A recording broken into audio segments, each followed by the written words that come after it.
안녕하세요. 다소 시스템 코리아의 이승철입니다. 이번 시간에는 솔리드웍스의 최신 버전이죠. 2021 버전에 대한 신기능을 알아보는 시간입니다. 처음에는 좀 상세한 내용보다는 전반적인 개요에 대해서 좀 알아보겠습니다. 첫 번째로 말씀드릴 내용은 솔리드웍스의 R&D에서 어느 분야에 집중하느냐는 내용인데요. 솔리드웍스에 있는 수백 명의 엔지니어들이 오늘도 솔리드웍스의 개선을 위해서 노력하고 있습니다. 한 몇 년 전에만 해도 이런 내용을 봤을 때 신기능 추가가 반 정도 되고요. 그리고 품질 및 성능에 관련된 내용이 한 반 정도 되었습니다. 하지만 2020년 현재에 보시게 되면 3D 익스피리언스 플랫폼 통합에 관련된 내용이 굉장히 많이 들어갔고요. 그리고 좀 더 눈에 띄는 것은 품질 및 성능 영역이 굉장히 많이 넓어졌다는 것이죠. 그러니까 솔리드웍스는 점점 더 품질과 성능을 개선하기 위해서 노력하고 있다라고 말씀드릴 수 있고요. 그것에 대한 증거가 지금 보시는 장표입니다. 2015년 대비 2020년, 아직 2020년이 끝나지도 않았는데요. 버그 패치의 양을 비교해 보면 무려 25% 정도가 증가되었죠. 그러면 간단한 버그만 패치하는 게 아니냐라고 생각하실 수도 있는데요. 저희가 보통 안정성을 얘기할 때는 치명도라는 축과 발생 빈도라는 두 가지 축을 놓고 얘기를 합니다. 치명도는 문제가 발생했을 때 간단한 워크어라운드가 있느냐, 아니면 몇 시간 동안 설계했던 데이터를 다 날리느냐, 이것에 따라서 나눠지고요. 발생 빈도의 경우에는 전 세계에서 몇 명만 일어나는 굉장히 특이한 경우냐, 아니면 설계자 대다수가 겪는 문제이냐라고 하는데요. 이런 치명도도 높고 발생 빈도도 높은 것을 심각도 1로 놓습니다. 그리고 그 다음은 이제 심각도 2로 놓죠. 2021 버전의 목표는 전체 심각도 1, 2의 영역에 대해서 90% 이상 감소하는 것을 목표로 삼고 있습니다. 그러니까 안정성은 훨씬 더 증대될 것이다 라고 말씀드릴 수가 있는 것이죠. 자, 이제 솔리드웍스 2021 신기능에 대해서 본격적으로 좀 알아보겠습니다. 저희가 새로운 버전을 발표할 때마다 늘 새로운 기능이 굉장히 많기 때문에 그것을 몇 가지 주제로 좀 엮어서 설명을 드리는 경우가 굉장히 많은데요. 이번에도 마찬가지입니다. 첫 번째 주제는 퍼포먼스, 성능 향상과 관련된 얘기고요. 두 번째 주제는 플렉서빌리티, 업무 유연성 확대입니다. 그리고 세 번째는 커넥티비티, 3D 익스피리언스 플랫폼과의 연계성에 관련된 내용이죠. 그래서 2021의 주제는 퍼포먼스, 플렉서빌리티, 마지막으로 커넥티비티, 이렇게 정리할 수 있습니다. 그러면 첫 번째로 퍼포먼스 향상에 대해서 먼저 알아보겠습니다. 퍼포먼스의 정의는 솔리드웍스 소프트웨어 자체의 기능이 동일 수준의 하드웨어에서 과거 버전 대비 더 빠르게 처리됨, 이것이 이제 퍼포먼스 향상의 정의이죠. 첫 번째로 볼 것은 일반 그래픽 성능입니다. 대형 어셈블을 띄워놓고 이것을 줌인 한다든가 줌아웃 한다든가 혹은 로테이트 할 때의 성능이 굉장히 개선이 되었습니다. 두 번째는 많은 설정을 보유한 파일의 관리입니다.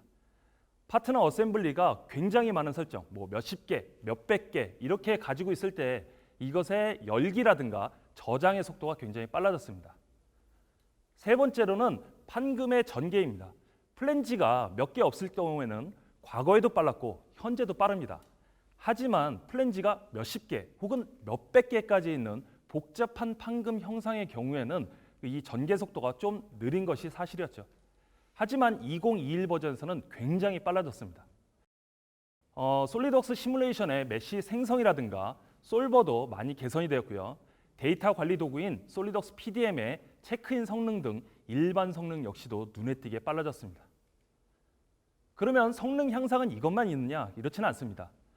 소프트웨어 기능이 자체가 빨라졌다기보다는 전체 프로세스 면에서 설계자 입장에서 봤을 때 전체 일정에서 더 빠르게 할 수 있음, 이것도 저희는 이제 퍼포먼스의 향상이다라고 얘기를 드리고요. 첫 번째 말씀드릴 것은 이제 도면화 모드입니다. 이것은 지난 버전에 새로 나온 신기능이죠. 일단 도면을 불러온 다음에 뷰를 배치하고 거기에 치수를 넣는다든가 혹은 노트를 다는 것 등은 도면화 모드에서 열어서 작업을 할 수가 있습니다. 하지만 여기서 할 수 있는 업무가 좀 제한적이었죠. 하지만 2021 버전에서는 이 도면화 모드에서 거의 모든 작업을 다 할 수 있습니다. 그렇기 때문에 도면화 모드를 좀 더 적극적으로 활용하시면 전체적으로 퍼포먼스 향상의 효과를 보실 수가 있습니다. 두 번째는 순환 참조 자동 찾기인데요. 순환 참조라는 것은 A라는 파트에서 정의된 내용을 B가 참조하고 있고 B의 내용을 다시 A가 참조해서 뱅글뱅글 도는 것, 이런 것들이 이제 순환 참조라고 보통 얘기를 하죠. 이런 순환 참조가 간단할 경우에는 찾기도 쉽고 영향도 크게 없지만 복잡한 모델에서는 굉장히 찾기도 어렵고 그리고 전체적으로 퍼포먼스가 하향되게 됩니다. 2021에서는 이런 내용들을 자동으로 찾아지는 기능이 들어갔기 때문에 퍼포먼스 향상에 도움이 될 것입니다. 메이트를 정의할 때 보면 경우에 따라서는 갑자기 180도 반대 방향으로 정의할 때가 있습니다. 그런 경우에 과거 버전에서는 팝업 창이 뜨거나 혹은 심지어는 에러가 발생하는 경우들이 굉장히 많았는데 2021 버전에서는 이런 메이트 방향을 자동으로 해결해 주기 때문에 사용자 입장에서 봤을 때는 과연 이것이 신기능인가를 알지도 못한 채 그대로 활용할 수가 있죠. 그리고 21 버전에서는 쉬프트를 누른 상태에서 휠을 돌리게 되면 가속 확대 혹은 가속 축소가 됩니다. 그래서 모델의 크기가 굉장히 큰 경우에 활용하실 수가 있고요. 그리고 이제 단축키 검색창이 생겼습니다. 단축키를 정의할 때 보면 굉장히 많은 아이콘 사이에서 내가 원하는 걸 찾아야 되는데 이것을 찾기가 좀 어려운 경우가 있었죠. 그래서 이 검색창을 이용하게 되면 전체적인 사용자화 초기 세팅 역시도 빠르게 처리할 수가 있습니다. 두 번째 주제로 넘어갈까요? 업무 유연성 확대입니다. 더 편리해진 솔리드웍스라는 부제를 달아봤는데요. 디피처라는 기능을 활용하시는지 모르겠습니다. 저작권 보호라든가 혹은 모델을 좀 단순화할 때 활용한 것이 이제 디피처 기능인데요. 이 디피처의 결과물을 설정 내에 삽입하는 기능이 추가가 되었습니다. 그래서 디피처를 좀 더 자유롭게 쓰기가 더 편해졌고요. 언두 기능의 경우에는 과거에는 쓸 수 있는 영역이 좀 제한적이었는데 2021에서는 더 넓은 범위에서 언두를 처리할 수가 있습니다. 또한 한꺼번에 여러 개의 내용을 동시다발적으로 언두를 할 수 있기 때문에 더 빠르게 작업을 할 수가 있죠. 시티메탈의 경우는 전개 속도 외에도 지금 화면을 보시는 것처럼 곡선 형상에 대한 모서리 플랜지 추가를 할 수 있게 개선이 되었습니다. 활용도가 굉장히 높을 것 같고요. 그리고 속성 정보 내에 수식을 추가할 수 있도록 개선이 되었죠. 과거에는 이런 속성 정보들은 대부분 다 키인에서 입력을 했었는데 이런 수식 기능을 활용하면 훨씬 더 좋을 것 같습니다. 그리고 용적 구조물 많이 활용하시는데요. 그거보다 조금 더 복잡한 형상을 만들 때는 최신 기능인 구조 시스템을 활용하시면 더 좋습니다. 이 구조 시스템에서 2021 버전에는 그래픽 조정자라든가 혹은 마이터 조인트 잘라내기 같은 것들이 좀 더 부드럽고 작업을 용이하게 해주는 내용으로 변경이 되었습니다. 설계를 하는 것도 중요하지만 이런 설계된 내용을 리뷰하는 것은 훨씬 더 중요할 때가 있죠. 두 번째 주제는 설계 통찰력 확보인데요. 예를 들면 간섭 탐지 결과를 엑셀 파일로 익스포트를 할 수가 있죠. 그런데 2021 버전에서는 지금 보시는 것처럼 미리 보기 형태가 들어갔기 때문에 저런 결과 내용을 분석하시는 것이 훨씬 더 편리해졌죠. 요즘은 글로벌로 협업하는 케이스들이 굉장히 많습니다. 제가 만약에 설계 데이터를 일본 설계자 한 걸 받았어요. 그런데 그 내용을 보시게 되면 피처 이름이 다 일본어로 써 있어서 어떤 게 어떤 작업인지 좀 헷갈릴 때가 있습니다. 이런 경우에는 새로운 옵션을 통해서 다른 언어로 표시할 수 있게 하는 기능이 추가가 되었습니다. 플로우 시뮬레이션에는 결과를 낸 다음에 이것을 분석하는 것이 굉장히 의미가 있죠. 여기에는 이번에 최대값, 최소값, 평균값 등을 추적할 수 있는 기능이 추가가 되어서 설계를 하고 해석한 결과를 리뷰하는 것이 훨씬 간편해졌습니다. 네 번째로는 시뮬레이션의 상호작용. 과거에는 이것을 이제 접촉이라는 표현을 썼었는데 2021부터는 상호작용이라는 표현으로 좀 바꿨습니다. 예를 들어서 설계 의도에 의해서 미세한 갭이 있다든가 혹은 그렇지 않아도 미세한 갭이 있었을 경우에 이것을 해석할 경우에는 예상치 못했던 전혀 다른 결과값이 나올 때가 있습니다. 하지만 이것을 이제 옵션을 통해서 처리할 수 있도록 개선이 되었고요. 솔리드웍스 PDM의 내용을 보시게 되면 트리하우스 형식 검토라는 내용이 생겼어요. 어셈블리와 파트의 연관 관계를 확인할 때 보면 기존에는 표 형식으로만 이 내용이 나왔었는데 이제 트리하우스 형식으로 나오게 됨으로써 최상위 어셈블리, 서브 어셈블리, 파트까지 이렇게 시각적으로 표현이 되기 때문에 설계 통찰력이 더 확보된다라고 말씀드릴 수가 있죠. 예, 마지막으로 설명드릴 내용은 솔리드웍스 PDM 내에서의 아이콘 사용입니다. PDM에는 상태라는 개념이 있고요. 이것이 설계 중인지, 설계가 완료되었는지 이런 것들을 표현해 주는 거죠. 여기에 이제 아이콘이 들어가게 돼서 전체적으로 데이터를 확인할 때 설계 통찰력을 더 높여주게 됩니다. 그 다음으로는 솔리드웍스 제품군 사이에서 혹은 솔리드웍스와 외부와의 연결성 강화 내용인데요. 솔리드웍스에는 설정이라는 개념이 있습니다. 이것이 솔리드웍스 컴포저라는 매뉴얼 작성 도구나 혹은 솔리드웍스 비주얼라이즈 같은 렌더링 도구에서도 이 설정 기능을 그대로 활용할 수 있게 되었고요. 다음으로는 3MF인데요. 과거에는 보통 3D 프린팅을 위해서 STL이라는 형식을 많이 사용했었습니다. 하지만 최신의 3MF 형식을 좀 활용해 보시기를 부탁드리고요. 이 3MF 형식은 모델에 대한 컬러라든가 재질 정보라든가 혹은 투명도와 관련된 정보들까지 포함할 수 있기 때문에 굉장히 활용도가 좋죠. 그리고 최근에 각광받고 있는 것 중에 하나가 VR입니다. 설계 데이터를 리뷰를 그냥 모니터에서도 할 수 있지만 이런 3D 공간상에서 해보실 수 있는데요. 솔리드웍스와 VR 장비가 조금 더 가까워지게 된 것이 2021 버전입니다. 설계를 검토하실 때 이드로잉스 많이 활용하시는데요.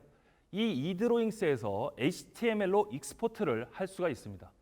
HTML로 익스포트를 할 수 있다는 얘기는 이 데이터를 특정한 장비에서만 해야 되는 것이 아니라 웹브라우저만 있다면 누구나 이 데이터를 볼 수 있다는 뜻이죠. 2021 버전에서는 이런 HTML 환경에서 여러 가지 기능을 할 수 있는 것들이 추가가 되었습니다. 예를 들면 이 상태에서 부품을 끌어서 이동한다든가 하는 것들이죠. 그리고 마지막으로는 색상에 관련된 내용인데요. 보통 기계를 제조하는 회사 같은 경우에서는 파트의 개념은 굳이 색깔을 꼭 지정해야 될 필요는 없습니다. 그냥 구분만 되면 되죠. 하지만 그런 기업이 아니라 소비재를 생산하는 기업에서는 컬러가 굉장히 또 의미가 있는 경우가 있습니다.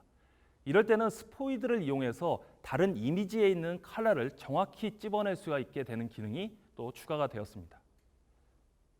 마지막 주제 이제 커넥티비티인데요. 3D 익스피리언스 플랫폼과의 연계성에 관련된 내용이죠. 저는 지금 이미 솔리드웍스를 가지고 있어요. 그런데 3D 익스피리언스 플랫폼의 기능도 쓰고 싶습니다. 이럴 때 솔리드웍스 커넥터를 이용해서 데스크탑 솔리드웍스와 3D 익스피리언스 플랫폼을 연결할 수가 있죠. 저희는 이러한 컨셉을 파워바이라는 브랜드로 부르고 있고요. 이런 솔리드웍스 커넥터 역시도 새 버전이 나오면서 여러 가지 기능들이 추가가 되었습니다. 예를 들어서 지금 솔리드웍스 화면을 보고 계시는데요. 여기에 오른쪽에 있는 것이 바로 3D 익스피리언스를 위한 솔리드웍스 커넥터가 되어 있고요. 이 커넥터 상에서 저장을 하게 되면 3D 익스피리언스 플랫폼이라는 클라우드로 바로 저장이 되죠. 그러면 지금 화면처럼 3D 익스피리언스 플랫폼 안에서 솔리드웍스 데이터를 그대로 활용하실 수가 있게 됩니다. 두 번째 내용은 시뮬레이션의 재질에 관련된 내용인데요. 솔리드웍스도 시뮬레이션을 가지고 있고 3D 익스피리언스 웍스 내에는 더 강력한 시뮬레이션을 가지고 있습니다. 하지만 이것의 재질을 정의하는 스타일은 전혀 다르죠. 그런데 2021 버전에서는 데스크탑 솔리드웍스에서 만들어진 재질 정보를 3D 익스피리언스 플랫폼으로 자동으로 넘기는 기능이 추가가 되었습니다. 솔리드웍스 컴포저에 관련된 내용인데요. 솔리드웍스 컴포저의 형식은 SMG라는 형식이고요. 이 SMG 파일을 그대로 플랫폼에 집어넣으면 3D 플레이를 이용해서 그대로 볼 수 있게 기능이 개선이 되었습니다. 그럼 이것이 솔리드웍스 2021의 신기능의 전부일까요? 그렇지 않습니다. 여러분들이 지금 보고 계시는 페이지가 아마 이 정도까지는 접속이 되어 있으실 텐데요. 아래쪽에 잠시 후에 메뉴가 활성화될 겁니다. 이 메뉴를 누르시게 되면 5가지 카테고리로 구분이 되어지고요. 이 5가지 카테고리 중에 하나를 누르시게 되면 굉장히 많은 수의 동영상들이 노출이 될 겁니다. 여기에 있는 동영상들을 하나하나 보시게 되면 아주 상세하게 기능단까지 내용이 나와 있습니다. 그래서 여기에서 새로운 내용들을 하나하나 다 확인해 보시기를 부탁드리겠습니다. 제가 좀 시간이 남아서 다른 내용을 조금 더 붙여드릴게요. ER, Enhancement Request 혹은 한국말로 기능 향상 요청이라고 합니다. 제가 오늘 말씀드리진 않았지만 솔리드웍스 인스펙션이라는 도구가 있는데 이것은 치수 번호 및 품질 검사 성적서를 자동으로 만들어주는 도구입니다. 이 솔리드웍스 인스펙션 2021의 신기능 중에서 그리드 개선 사항이라는 내용이 있고요. 이것은 사실 한국에 있는 고객사가 이런 신기능을 요청해서 실제 솔리드웍스 인스펙션에 반영된 사례입니다. 이것은 특정한 고객만 할 수 있는 것이 아닙니다. 커스터머 포탈.solidworks.com에 들어가셔서 기능 상상 요청을 시도하시면 되겠습니다. 먼저 여기를 눌러보시게 되면 검색창이 나오고요. 이 검색창에서 몇몇의 키워드를 입력을 해보시길 바라고요. 혹시나 겹치는 내용이 있으면 그냥 한 표를, 투표를 던지면 됩니다. 혹시 내용이 없다라고 하면 내용을 작성해 주셔서 업로드하시면 되죠. 한 가지 애석한 것은 저희 본사에 이런 신기능 요청을 접수하는 팀에 한국분이 안 계세요. 그래서 영문으로 좀 작성해야 된다라는 것 꼭 유념해 주시고요. 이것은 이제 버그와 관련된 내용이 아닙니다. 신기능을 요청하는 내용이고요. 이 신기능 요청을 여기에 올려주시면 되고요. 좀 내용을 작성하기가 어려운데 라고 하시면 공인 리셀러에게 도움을 요청하시면 친절하게 안내해 드릴 것입니다. 제 발표도 이제 거의 막바지에 다다랐는데요. 제가 몇 년 전에 차를 샀습니다. 차를 사고 10월 달 정도가 됐는데 갑자기 새로운 버전의 차가 나왔어요. 새로운 버전의 차가 나왔으니까 이것을 과거 버전의 차를 새 차로 그냥 바꿔줄까요? 그렇지 않습니다. 바꿔주진 않죠. 하지만 솔리드웍스 같은 소프트웨어의 경우는 정기적으로 새 버전이 나오고 그것을 서브스크립션만 하고 있다라고 하면 정기적으로 업데이트를 해줍니다. 최신 기능을 사용한다는 것은 업무 생산성 향상과 바로 이어지는 것이고요. 그 외에도 공인 리셀러의 지속적인 기술 지원, 버그 픽스 지원, 신기능 요청, 그 외에도 여러 가지 일들을 할 수가 있죠. 예를 들어보면 my.solidworks.com, 저희는 이제 mysolidworks라고 부르는데요. 여기에 들어가 보시게 되면 솔리드웍스와 관련된 정보가 굉장히 많습니다. 그 중에서 하나의 예를 들어드리면 교육을 위한 교육 컨텐츠가 굉장히 많이 올라가 있어요. 그리고 내용들의 상당수가 다 한글 자막이 달려있기 때문에 활용도는 더욱 좋습니다. 그리고 서브스크립션을 유지하시게 되면 무료 서티피케이션 응시도 가능합니다. 그 외에도 여러 가지 혜택이 있기 때문에 여러분 모두가 이런 새 버전 활용하시는 것을 꼭 즐겨보시길 바라겠습니다. 마지막으로 당부드리는 것은 제 세션이 끝나고 나면 그 다음에 있는 신기능의 상세한 내용, 동영상 하나하나가 굉장히 압축적으로 내용이 많이 들어가 있기 때문에 꼭 확인해 보시기를 바라겠습니다. 제 발표는 여기까지고요. 경청해 주셔서 감사합니다.